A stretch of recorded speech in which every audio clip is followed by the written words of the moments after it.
One of the best practices in 3D graphics, or really any computer-based project, is versioning. That simply means saving out many versions of a file. It's an insurance policy in case something goes wrong. And in 3D, things go wrong all the time.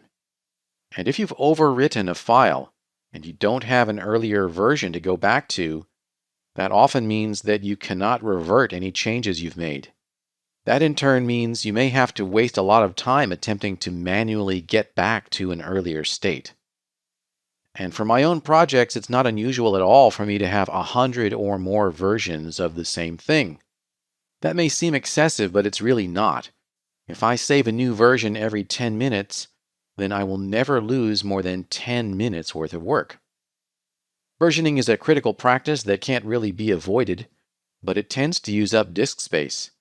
One way to conserve space and increase flexibility in your 3D pipeline is to use external references, or XRefs. An external reference is a link to another asset, such as a 3D model. Unlike importing or merging a scene, an XRef does not encapsulate the incoming data within the current master scene. It just creates an external link that gets loaded with the master scene. And therefore, when you save a new version of the master scene, its file size is not substantially increased.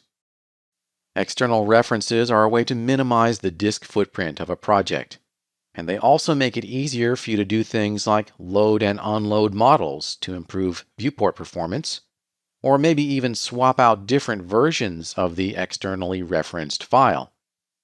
XRefs are very handy, and especially if you're building architectural or environmental scenes, you're going to be working with XRefs quite a lot. A good example of effective use of XRefs is the vines model that I've created for the courtyard scene.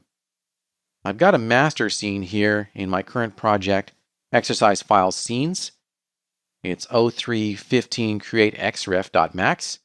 That's going to be the master scene for the following movie. And in the XRefs subfolder that I've created, I've got a document vines xref.max. Those vines are almost 130 megabytes in size, so quite heavy. But if we go back to the scenes folder, the master scene is only about 5.5 megabytes in size.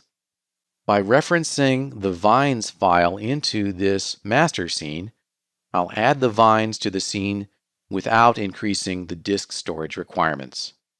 That's an introduction to how XRefs work, how they can help you save disk space and increase flexibility in your 3D pipeline.